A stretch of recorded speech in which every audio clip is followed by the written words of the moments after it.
you know, this is a stress-free place. This is so beautiful. This is just something to sort of sit and worship at, really, because it is just so beautiful. 4.5 miles from the northern edge of Dartmoor lies the Denbrook Valley. I'll put 2 up for now. But for 7 years, a battle has been fought over plans to build a wind farm here. Morning, Mr. Tucker. Farmer Martin Tucker will have 5 turbines on his land, and it'll make him serious money too. So if we get it, it's a result. The wind farm is being planned by Renewable Energy Systems, or RES. They were set up as the renewables arm of the huge Sir Robert McAlpine Group that's built everything from shopping centres to a nuclear power station. You know, we've been through quite a lot of different designs, ranging from sort of 19... The Denbrook Wind Farm is the dream of project manager Rachel Ruffle. You know, and I want to make it work, and I don't want people to be against it. I want everyone to love wind farms. If it's built, Rachel's wind farm will be just over 1 kilometre from the home of Mike and Bash Hume. There's no question that climate's change. You know, here we are, what, middle of April? And I mean, this could be midsummer. They moved here 35 years ago to live a green, low-impact lifestyle. But they're worried about turbine noise. Anyone who says they can't hear that has got to be hard of hearing. They started out in 2005 with a good relationship with Rachel and let RES take background noise recordings on their land. It was agreed that they would let me have the data that they recorded. Yeah. I'd get the feeling they've just basically fobbed me off. The application is refused. When the local council turned the wind farm down, it went to a public inquiry. So by formally opening the inquiry. But Mike still didn't have access to the noise data. Absolutely no persuasive evidence before this inquiry that the background noise measurements are anything other than professionally made, robust and When reliable. RES got planning permission, he took his battle to the High Court. He lost again, but RES didn't escape criticism. The judge said that he couldn't believe that we hadn't given him the data. Mike is not about to give up now. So you can let me have the data? It would have been a lot easier, wouldn't it? The story of Denbrook and the nation's dilemma of how best to react to climate change still has some way to go.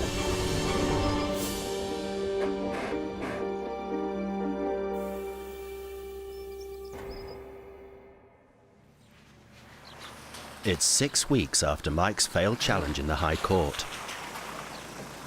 Can you back it into there and sort of just round the corner? There's still time for him to launch an appeal against the result. But meanwhile, Rachel and a colleague have said they're coming down to hand over the missing data. It's like we're waiting for the bloody Queen to arrive. Nearby neighbour Claire joins him to give moral support. She's one of Mike's fellow campaigners and a member of his Denbrook Judicial Review Group. And so we're stood out here like a load of dumpties. All smiles. Just back in there, yeah. So you found us all right? Come on in. Rachel hasn't been to Mike and Bash's for 3 years, but now she's come to deliver what he wants.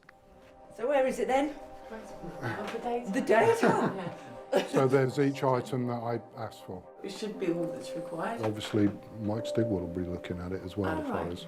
He's an acoustician and a planning specialist, you know. Like those of us down here feels that there is an injustice going on with the way the noise is dealt with. Well, I think it's the opposite. We want to make sure that we don't create a noise problem around our wind farms. It's not in our interest to create noise problems, clearly. Of course it's not in your interest No, to it's cause not. a noise nuisance. I mean, are you familiar with noise graphs? Take a look at that. That's amplitude modulation in Jane Davis's bedroom. 10 months earlier, Mike and Bash made a journey to Lincolnshire, to Jane and Julian Davis's property. Should we get the tears over and done with and I don't have to cry again? I get upset. Their story made the national press. I don't warn you, I get upset. They claim that in certain weather conditions, turbines near their home make a disruptive noise called amplitude modulation. They've abandoned their house to sleep elsewhere. Noise expert Mike Stigwood recorded the actual sound in their daughter's bedroom. On this graph, the amplitude modulation, or AM, the noise Mike is very concerned about, can be seen and heard. When it's loudest, the Davises say they can be woken up by the sound. But the industry noise guidelines average out the peaks of wind farm noise, so the wind farm may not be committing any violation.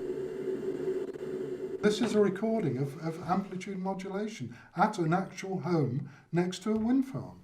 You know, it's not something I've drawn, it's not something I've made up, it's something we actually recorded. Did your with noise expert record it? Absolutely, yes.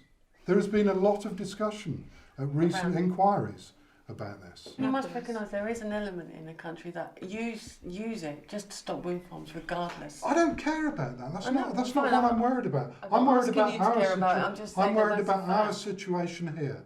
I'm concerned about the situation for myself and all my neighbours. Now, I want to know whether there is a risk of that kind of noise problem occurring at my house. In the really unlikely event that there is a noise problem, we will sort it out. I remember Mike, you used to say to me, well, you're just a little nothing in the company, your directors are just using you, but I'm not now. I never am. said that You to you. did. You said that quite a lot to me. I did And I used to say, no, they're okay, really. But now I am a director, and so I do have, you know, a control over what happens, and that is not what's going to happen. To protect him and his neighbours against potential AM, Mike suggests a special planning condition. If we could show that amplitude modulation is a peak to trough of, say, 6 decibels, that there should be a 4 decibel penalty put on the noise limits. Absolutely not, no way. So You have to see that we are not going to threaten our planning permission by attempting to change the noise condition at this stage. I really don't see there's anything inadequate about the noise condition, because I truly believe the noise condition will offer you the appropriate protection. That's So neither you're here nor saying there. Your assurances simply aren't enough, Rachel. They are not enough. They haven't been enough for 3 years. So just carrying on that line is not going to resolve this situation. Okay? where we're coming from.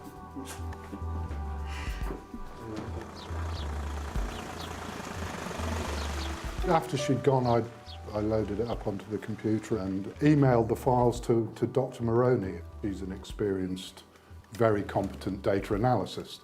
Mike has only 10 days left, within which he can seek permission to appeal the High Court decision.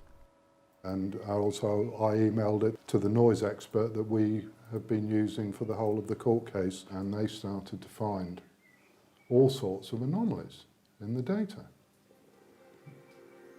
And as we went on, we became more and more astonished at what we were finding. 50 of 39.8, LA 90, 32.2. On the whole, it's made the background noise measurements actually appear greater relative to the wind speed than they really are.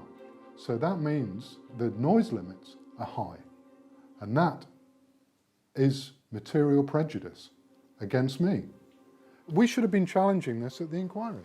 If Res had given me this data, this could have been dealt with and there wouldn't have been all this hassle. I mean, maybe it is a mistake. I'm still in shock, I suppose. Within just a few days, Mike submits a witness statement outlining what the data revealed and giving an assessment by his noise expert. My purpose in being here is to apply government policy to this case. He also submits a skeleton argument claiming the way the inquiry inspector balanced the wind farm's benefit against its harm and the way he handled the question of the noise data were wrong.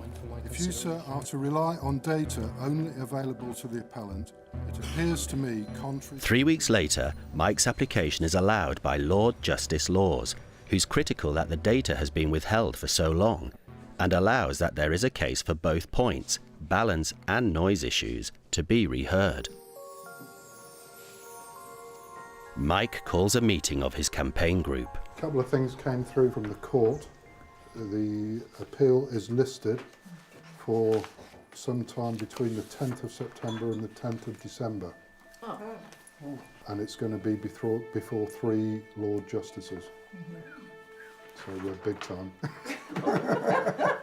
It would appear. The meeting plans how to raise yet more money to fight the next round of the case. It could be anything from 20 to 35 is the truth. Yeah, that's fine. But instead of having several weeks to plan and raise funds, they then learn the appeal is going to be heard in just 1 month's time.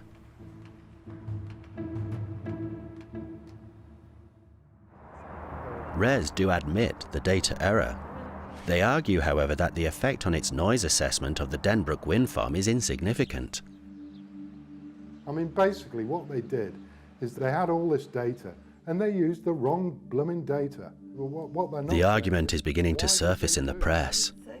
The error is minuscule in noise terms, but we will correct it. Now, you know, how competent are they if they can make such an elementary error? Planning inspectors are appointed by the Secretary of State, who is therefore the main defendant. But with just a week to go before the High Court appeal, Mike hasn't had any response from them. And as the High Court judge concluded, both points Mike's appealed on were arguable. It's not just the noise issue at stake, it's also whether the inspector misdirected in balancing the benefit of the wind farm against the harm it could cause to the environment of Den Broek.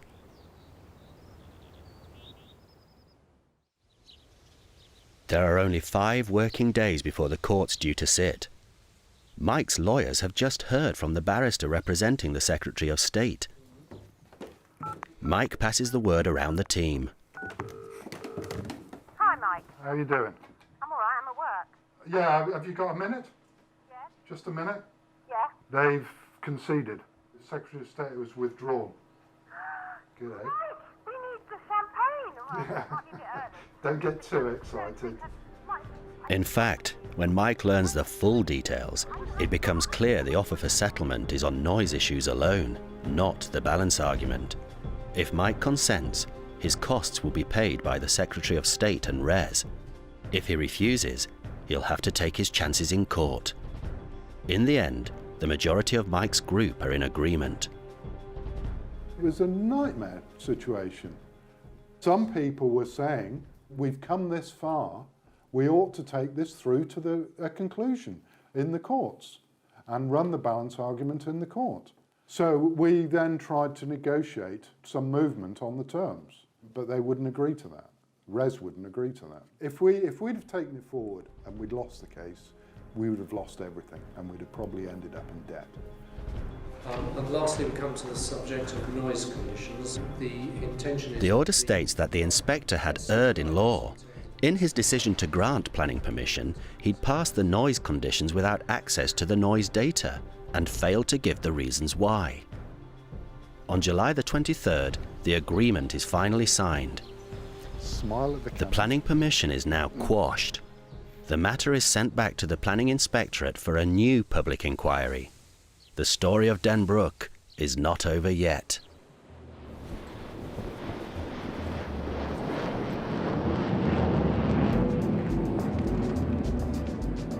Ladies and gentlemen, today we are celebrating 30 years of wind energy development in the UK. At London's Excel Centre, RES are joint sponsors of the wind industry's major conference. Despite their global success, RES haven't constructed a single wind farm in England for 15 years. Dr. Ian Mays is their CEO. In effect, the minority are using our democratic and legal system to prevent the majority of society from avoiding the worst impacts of the dramatic challenges that we face. Is this fair? Is this really what we want? I'm not suggesting that we remove these rights, just that we redress balance. The Planning Inspectorate, or PINS as it's called, has now got to decide how to proceed. Well, at the moment we're waiting to hear from PINS how they're going to redetermine the application. They've consulted and they've sent out a letter to everyone, all interested parties, saying we propose that it's a new inquiry, it's the same inspector, but it focuses on the noise issue and anything else that has changed. What do you think? And we've said, yeah, we think that's good. But I guess that Mike Hume and other people would probably be saying, no, we don't want the same inspector and we want it to cover all issues under the sun. I don't see why we should have to go through the same arguments again. It is costly and time wasting. You know, we've already had the arguments and the wind farm isn't built and it's not producing any green energy and it could be built by now. First item is progress since the last meeting, and I've put a couple of names against this.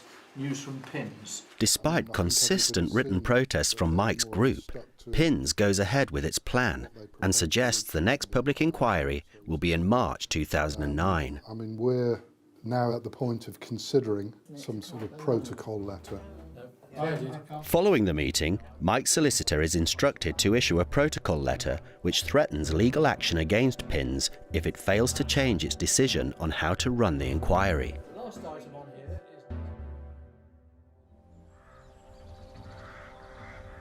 It's nearly 5 years since plans for the wind farm first became public. I don't want to get covered in sawdust. Mike's now got his own wind and weather data recording system set up. I suppose so. Come on, put your back into it. Following the protocol letter, PINS has said it's reviewing its decision and the March date for the inquiry has been postponed. I'm struggling with it. Doesn't feel right, does it? I do resent the fact that it's interrupted my life for the best part of 4 years now. Because we used to be fairly on top of things most of the time, and these days it's a muddle. You know, nature doesn't back off, it just keeps going. They brought it home to us very much this week because when we first came here we were part of a group of people and one of the people died last week. So, you know, it does bring it home to you that, you know, it's not a rehearsal basically. Mike's been waiting since November for some new wind speed data from RES to go with his own measurements. We've asked for some more information from them, which is absolutely crucial to our case. Come on in, you must be cold. In fact, RES have implied they will provide the data, but at the start of a consultation period. That's when a date for the new inquiry is set. I say everything's just going to pot, isn't it? You know, my chair snapped the other day, I nearly could have broken my neck. In his field behind the cottage, Mike's even now erected his own 10-metre anemometer mast. The wind speed readings are already being logged, alongside background noise recordings. This monitor is showing us what's actually going on out in the field. The government brought in guidelines 14 years ago to control wind farm noise.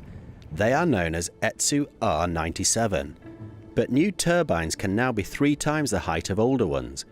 As wind speed increases with height and can change very rapidly across the arc of the blades, an effect known as wind shear, some experts say more blade noise can be created. Mike's worry is that the air at ground level may have less movement, making less background noise, so that noise from the turbines may impact more on his property. There's no question there's stable atmospheric conditions exist here. That shows high wind shears, exceptionally high wind shears probably, and that has a significant bearing on the noise situation. So do you want me to see if it's come in? Today, Mike's expecting to get the result of another wind farm inquiry. Oh, this is all manicured. It's been fought by someone who'll be one of his key expert witnesses. Hello, You must be Lee.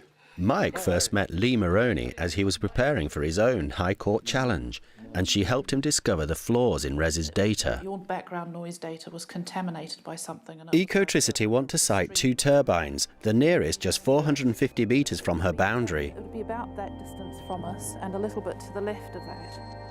To fight her inquiry, she's done her own background noise readings, and like Mike, she's worried about AM that could come from the turbines. Wind at the top of the blade is at different speed to the wind at the bottom. Just a few months ago, Mike actually attended the inquiry. An inquiry into an appeal by Ecotricity. Many of the participants he'd be coming face-to-face with in his own forthcoming one. Winter capture of data will produce something more or less appropriate. We have something. Wow. That is a bit of a surprise. I dismiss the appeal. Leah's going to be over the moon. The inspector found the residents' own background noise recordings were the most representative. She accepted their arguments that likely atmospheric conditions and high wind shear meant turbine noise would be unpredictable. She also found that conditions put forward to control it were unworkable. At any point, or factored in. I hope for that, and yet it's still a bit of a shock. This is now putting into a sort of concrete format what I've intuitively thought for years, ever since I started really thinking about this. I think Rachel needs to be a bit more realistic about the possibilities here. when we get the data, if we get the data that we've asked for, we'll be able to then show the massive difference between the wind speeds on site at height and the wind speeds at this neighbouring property. Do you think Rachel knows you're doing all this recording? I mean, interestingly, when she came down to give me the data that we found was flawed, she suggested, if I remember correctly at that time, that I could well have done my own monitoring. Well, we're doing it, Rachel. Look out. And the next day, Mike's group get the other piece of news they've been waiting for. The Planning Inspectorate writes, "We now accept that it would be beneficial to appoint a new inspector and allow evidence to be brought on all the issues." There's a substation shown as cross-hatching. It's that one there. It's such a fine cross-hatch. Well, it looks exactly the same as that. Yeah, it's no good, is it? In Lincolnshire, Rachel is introducing a new community to her company's plans for a wind farm that RES are hoping to build. Do you feel apprehensive when you come to something? No, I quite enjoy it. I quite like to speak to people and actually find out what they're really worried about. And also, it's really quite motivating when you meet people that are supportive. And where's it going to connect up to the mains? To Long Sutton substation. Very good. Do you think now that there's an increased amount of anxiety about noise? Yeah, I think there is an increased amount of anxiety. There are some cases where people, have got noise problems, but those, the evidence shows that those cases are few and far between. Have you been to that one down there and had a listen? I have, and I could hear it. Watching you today, I presume such events tend to attract people with concerns more than they do. I don't know. I don't think so. We'll see. At the end of the day, we'll look at the chart, see how many blue dots are either side. But the last time I glanced, it looked pretty even. I think some people just want to come and find out what the scheme's about, and maybe they're undecided at this stage. Now the Planning Inspectorate has appointed a new inspector, RES have published their updated Denbrook Supplementary Environmental Information and released much of the data Mike's been waiting for. The new assessment confirms the old assessment. It shows that the wind farm is within planning guidelines for noise and won't cause an unacceptable noise impact. Hello. But did you hear Ed Miliband's comments today? We only got the supplementary environmental information yesterday. At Mike's, there's a meeting of his campaign group. So, I mean, it takes 5 minutes to download it on broadband. Has anybody approached Lima only about this? Well, she's got the data already. so I'm putting it on the table in front of her and hoping and encourage her. If we go on to the funding position first. Well, before you get to that, because at the end of that one, you've got experts required, other costs. I mean, I want to put a bid in for landscaping. Susan said to you, we'd be absolutely mad not to do landscaping. landscaping. She said, I cannot believe you are not going to look at landscape again. We've gone this far, we've worked so hard, and this decision has come out, and you'd be completely mad not to. I have a bit of a worry about ETSU, I have to be honest. I think the only way to challenge ETSU is through the courts. I don't think you're going to get ETSU challenged in a public inquiry. That's certainly never been in my mind. There's no way we're going to overturn ETSU, and we're not going to get rid of ETSU. What we are achieving already is that we're going beyond ETSU. I mean, the conference is at 1 o'clock. I think it'd be a good idea to get there a little bit early if we can, so we've got a chance to have a chat in the lobby. Mike's on his way to London for a case conference with his new lawyer. Mounting a full landscape case will be expensive, and all his group's funds will now be committed. But Mike spends so much time preparing the noise case, his earnings are right down, and he's had to borrow against the house. At the end of this, I'm going to be so broke, I'm going to have to sell the house, and then what? The reality dawns.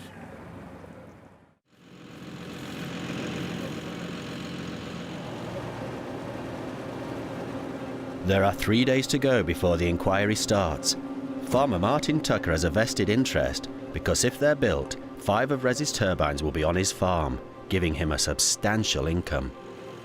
Just waiting for the inquiry now to happen next week. hopefully the inspector will make his decision soon enough, and hopefully we'll get the right decision and we can kick on.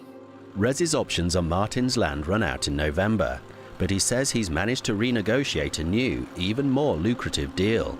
That's if the inquiry goes Res's way. Yeah, very frustrated really. We thought we'd sort of got it, and one silly mistake and they seem to drag it all up again. If we don't get a move on and get these things up and working, I mean, the electric isn't going to be there.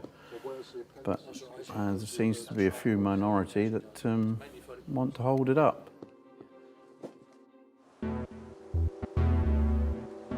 The second Denbrook inquiry starts in a nearby sports hall, 2 years and 8 months after the first. Ladies and gentlemen, it's just past 10 o'clock and the inquiry... The inspector, who will make the final decision, Andrew Pikett, has 8 days scheduled. The renewable energy strategy before this inquiry has now been issued. Res emphasised that since the first inquiry, there's now a legally binding 2020 target of 15% of energy coming from renewable sources. But the inquiry will hear claims that CO2 savings from the wind farm will be just half Res's original estimate. The Council's position is that the benefits of the scheme from the reduction of harmful emissions are not sufficiently quantified by the appellant. The group will contend that AM will arise as a result of the appeal proposals. The appellant uses an unrealistically high capacity factor to calculate what each turbine... But the first day's hardly through when Mike Hume hears a rumour that the inquiry is likely to run out of its allocated time, and the noise section may have to be delayed for several weeks. Well, I don't know, I'm almost thinking like I'm packed up now. I mean, who knows where it's going to go.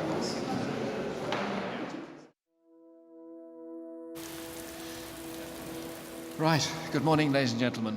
The 4 principal parties have agreed not to try and fit the noise evidence into the time which we've been allocated, but to delay, or rather I should say to postpone, the consideration of that evidence until the latter part of September.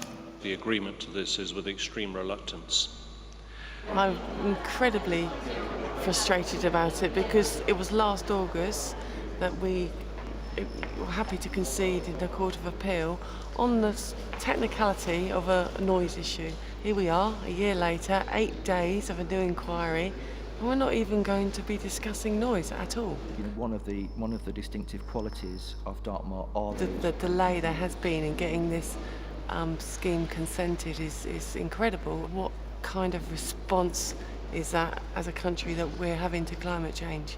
Just procrastination. One appreciates the landscape as a wide open panorama. Dartmoor hasn't moved. It's just incredibly frustrating. But Res could still have a problem with landscape. Sarah Reynolds is the new expert hired by Mike Hume's group, and she's examined the area from new viewpoints. The appeal proposals would result in the loss of the natural beauty and integrity of this valuable Devon landscape and would be entirely unacceptable. Res's new landscape expert is Colin Goodrum. Sarah Reynolds disagrees with his assessment of the turbine's impact. The turbines here are significant in scale. I believe the magnitude is understated by Mr. Goodrum. So a wind turbine that is twice the height of the relevant valley, that is not out of scale with it. Is that your answer? In terms of the scale of the valley will still read very much as a valley. The turbines will be perceived as large objects in the valley. I don't believe they compete in the sense of suddenly the valley looks tiny, for instance. Are they out of scale is the question I asked you? I don't believe in those terms they're out of scale, no. I see. Do they not appear in various views over the ridges? Well, yes. And they're still not out of scale? No. I mean, a tree appears above a ridge. Is that out of scale? At the end of the cross-examination, members of the public opposed to the expert witness are allowed to put questions. If we were to put several tall telegraph poles in front of Buckingham Palace, would we say it would have no impact? Well, I think that, Buckingham Palace would still be there. Yes, indeed. There are views in this landscape where telegraph poles are in the foreground. I mean, that's a product of modern life, really. Thanks very much, Mr. Goodrum. Thank you. As the inquiry hears the remaining expert witnesses, the inspector's final examinations of cultural heritage issues, planning policies and targets, and ecological safeguards are debated in exhaustive detail. In this context, absolutely, yes.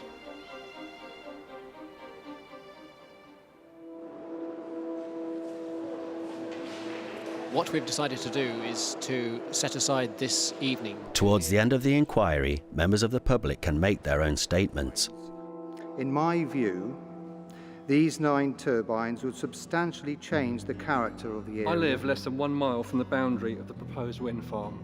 The Davises in Deeping, St Nicholas, have been driven from their house by noise from a wind farm built just 930 metres away. The sheer scale of the development and the lack of proper consultation. If the development goes ahead, our company will not bring tourists to stay in the areas around the site.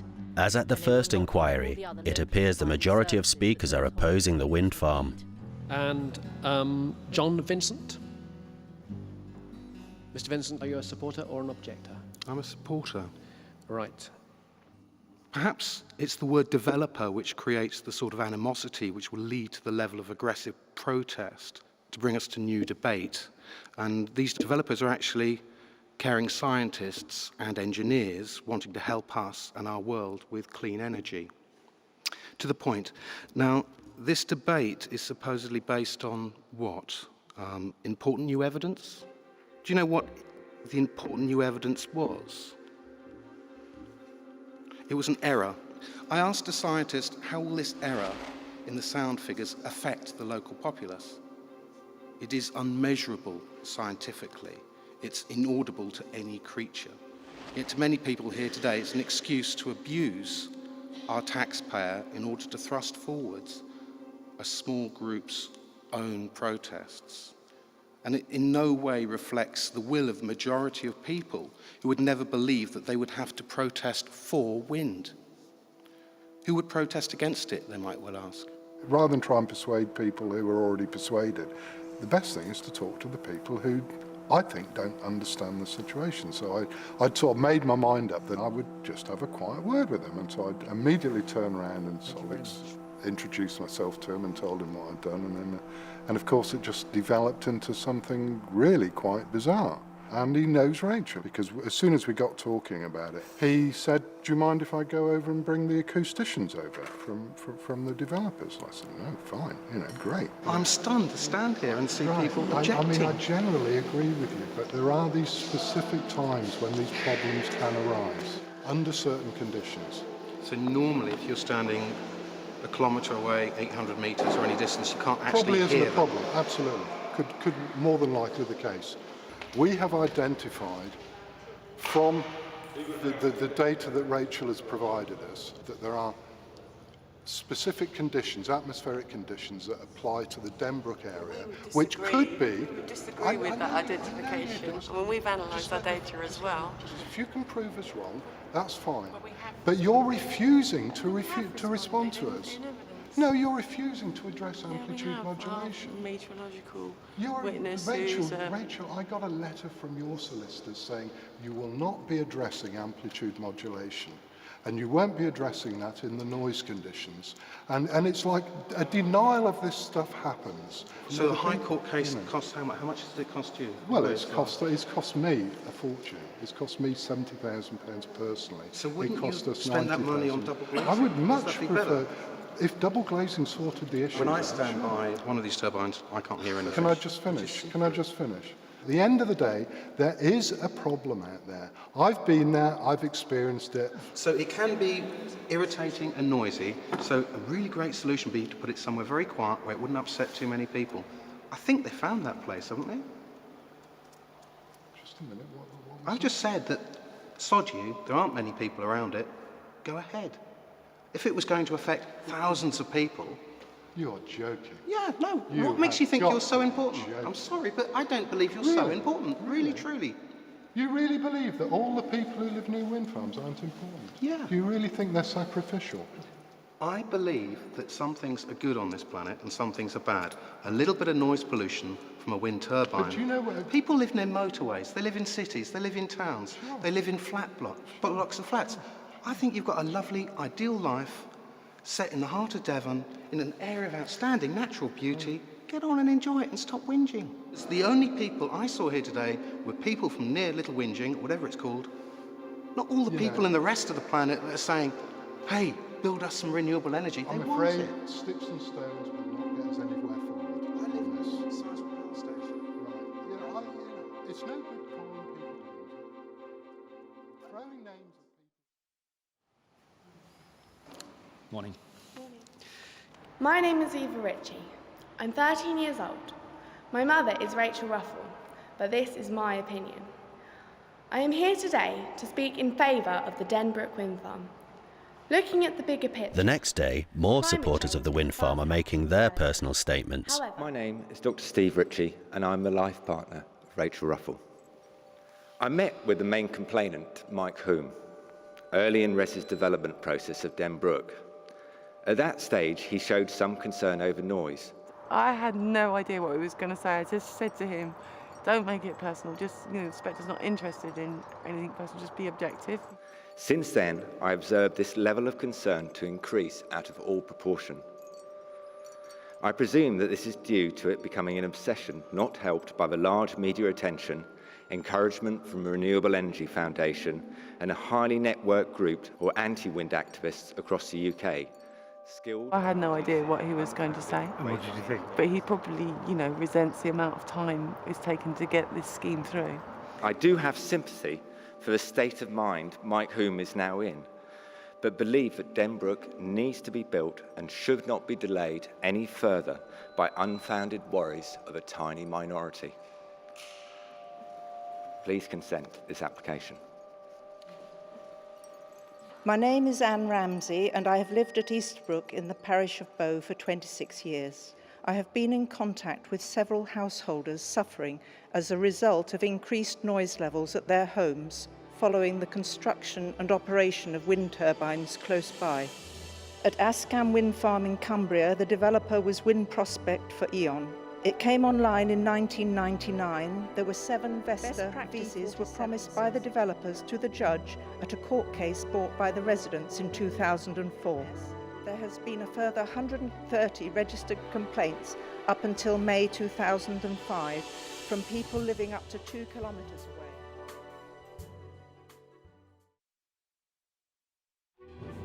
As with the first inquiry, Inspector Pikett visits all the viewpoints raised by the parties. Yeah, well, I suggest we look at that at the viewpoint.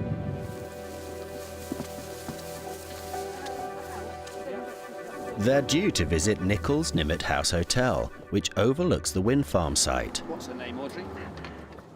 Owner Muriel Goodman says she'll probably sell it if the wind farm gets planning permission.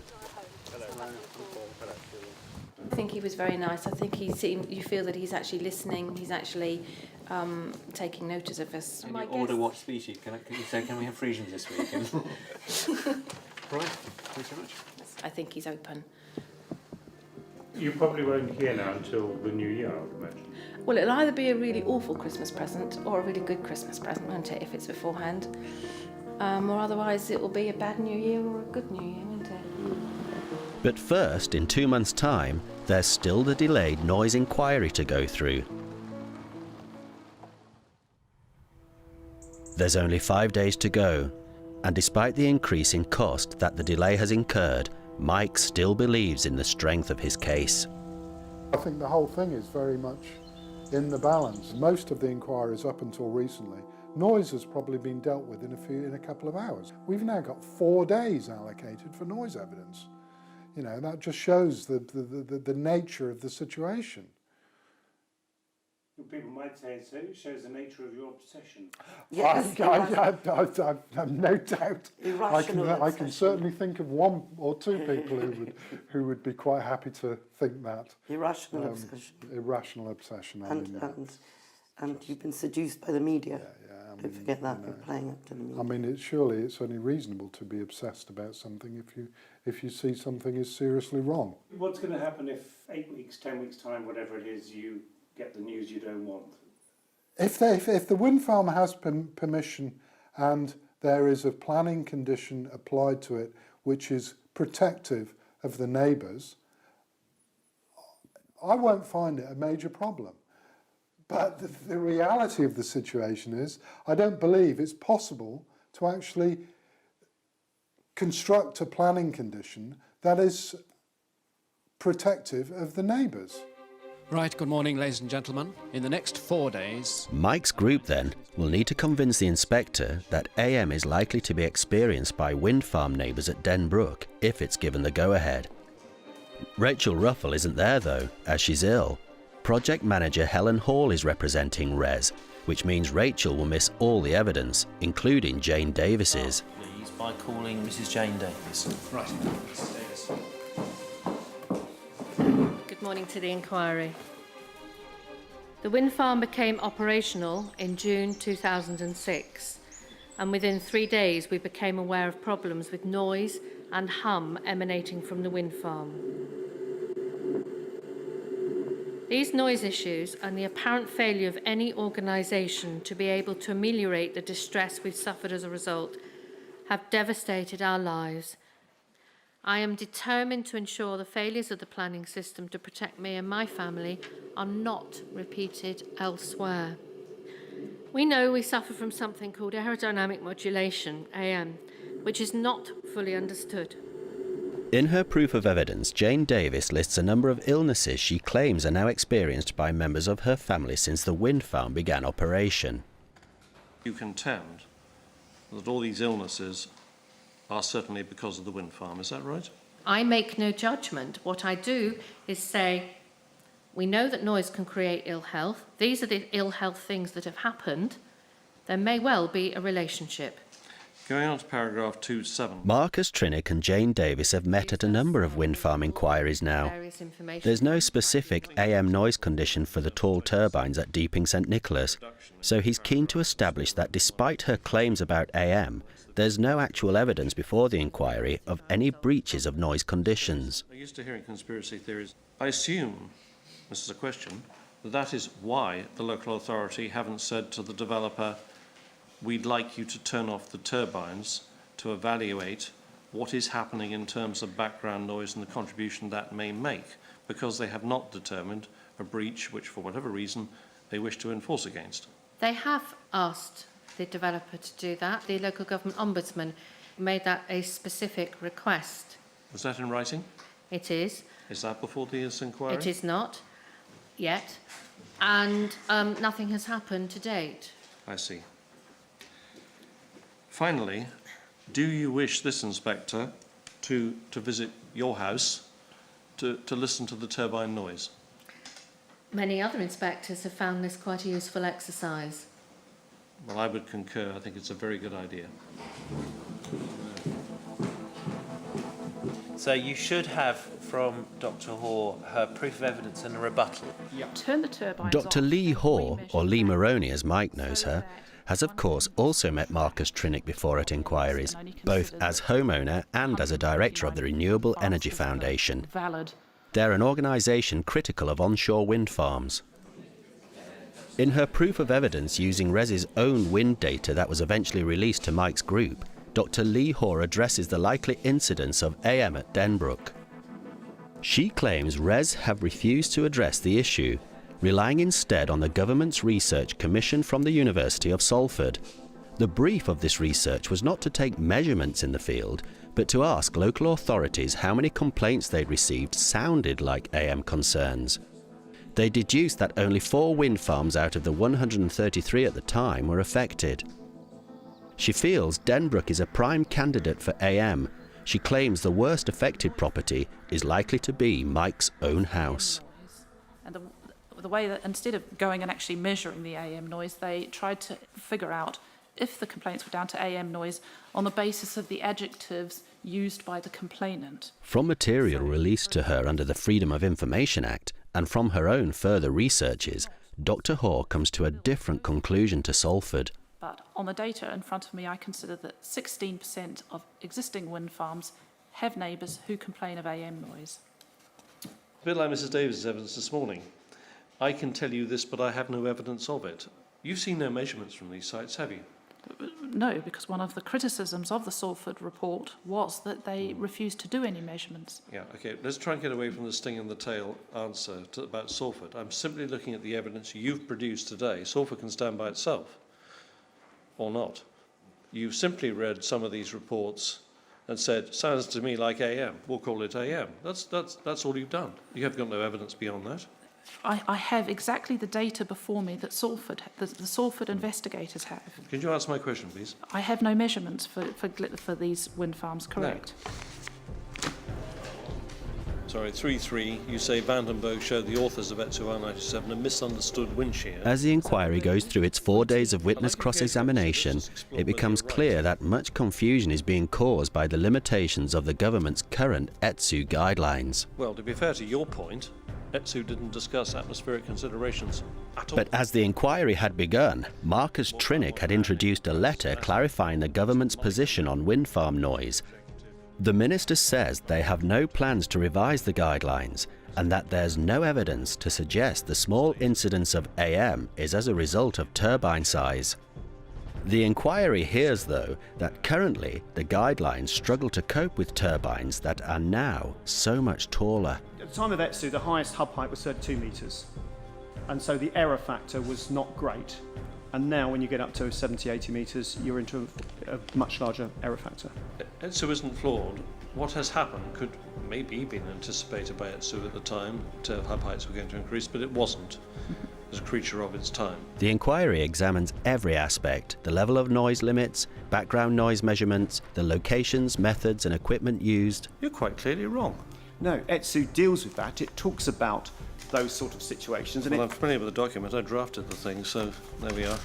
Underranged and extraneous data, atmospheric conditions.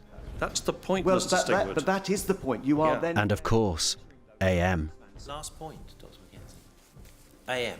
Have you ever visited a wind farm and witnessed AM yourself?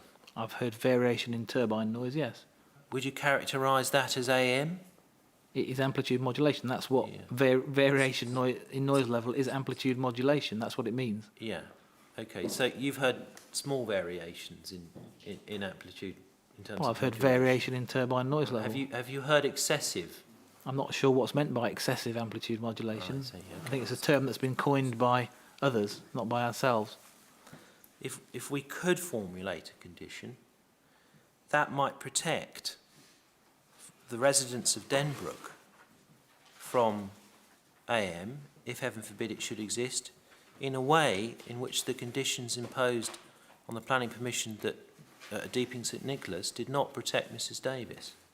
There's been no evidence that the planning conditions are not being complied with at Deeping St Nicholas, and there's no evidence of any statutory nuisance at Deeping St Nicholas. We have Mrs Davis's logs and word and evidence which show that she's upset by her situation, but no material evidence to show whether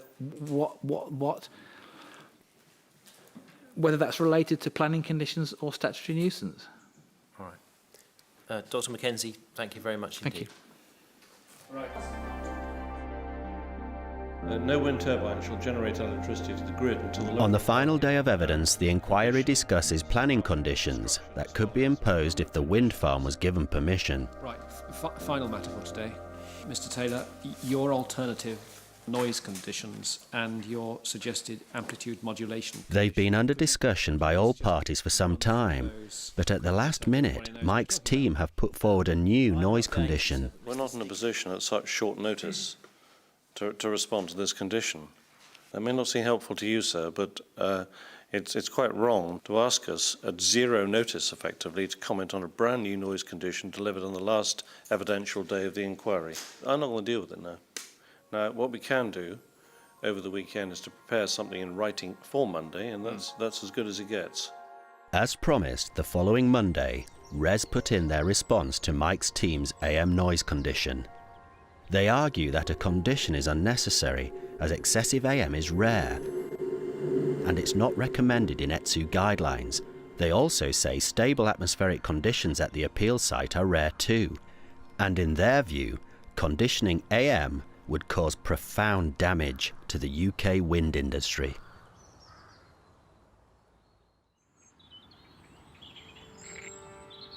is like waiting for the results from your exams. It's decision day once again for the 9 Denbrook turbines.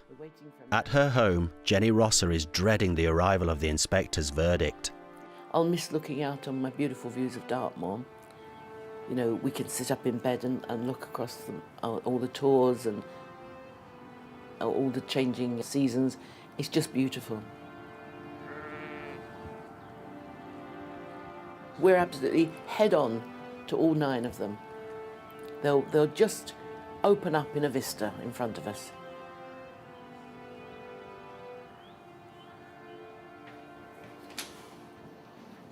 Feeling really anxious and really nervous.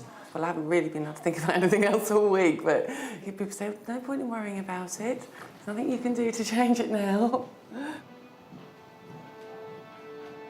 How long to go? No, it must be half an hour, is it? Oh, God. Okay, I will see you there then. For Mike, the decision comes on a busy day. Apparently they've got a full house tonight. There's a carol service tonight at Muriel's to raise funds to cover their outstanding bills. Come on. You taking them upstairs? Yeah. You come up and see the decision, can't you? Come on. But first, there's the inspector's decision to be dealt with.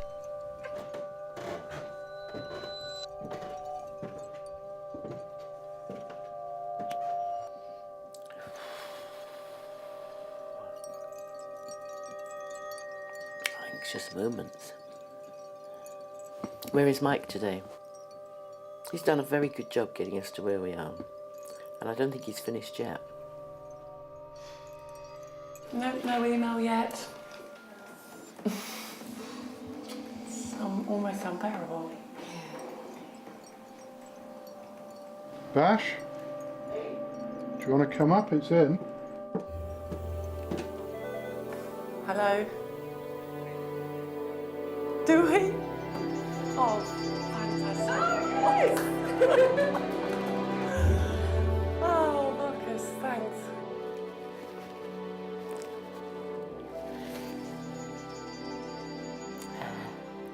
So democracy, people power, doesn't work. It's so disappointing after all this time. Oh, Marcus, well done. Thank you for all your help. I allow the appeal. Rachel will be pleased. Oh, that was Marcus. Congratulations. Yeah, exactly. Yes, I didn't expect it, to be honest. I didn't expect the yes. Claire has summed it up in one word. Bugger. The delay that the action group has caused us has done us no harm financially, let's put it like that. And the powers coming into your pocket have increased a bit. They will have increased a bit.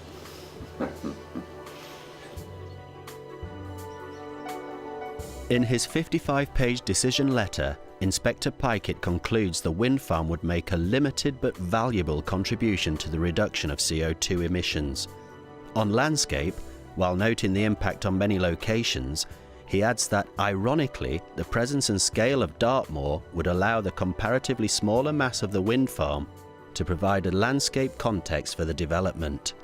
The conflict with the landscape policies to which I have referred is sufficiently limited, one of the greatest national parks in the world, to be outweighed by the purpose of structure plan policy CO2. On the matter of the noise guidelines, while accepting some of Res's arguments that lay outside them, he includes his opinion that a review of ETSU R97 is overdue. And on the question of further research beyond the Salford report, he says, such research would be prudent to improve understanding. On AM itself, he says, on the basis of the evidence I have received, I conclude that a greater than expected impact from AM would be possible, and he doesn't see its rarity as a valid reason for Res's objection. He imposes an AM condition.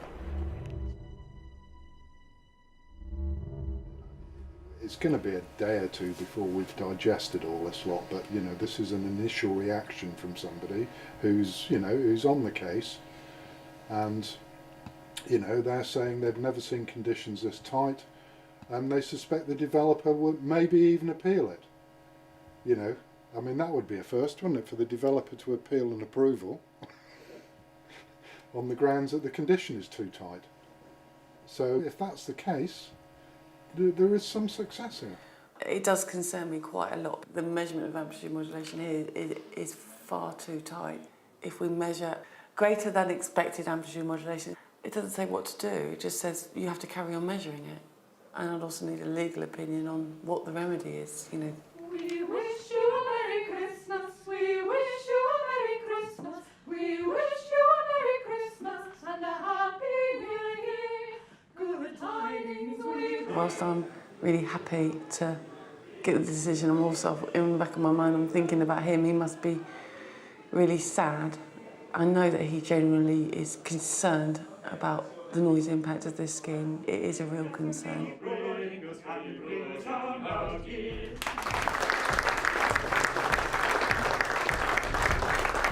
What is really concerning is whether or not this decision will be challenged. We have to wait 6 weeks to find that out, so in some ways I'm sort of expecting that it will be, although I'm really hoping that it won't. 6 weeks later, Mike Hume launches an appeal against Inspector Pikett's decision. The first ground, of 10, claims that Inspector Pikett erred in law, as his AM condition fails to achieve the purpose it intended, and contains no requirement on the operator to take steps to prevent AM should it occur. As the parties head once more back to the High Court, after 6 years, the war of words over Denbrook still continues. I want everyone to love Winter Park. 6 years when hopes and fears After all this time. divided a community. 6 years that turned family members against each other. A lot of NIMBYs, in my opinion. 6 years when families' lives stood still. You know, to be forced out of my home, my business, the lot, you know, it's just awful. They don't believe it will, you know, generate any electricity.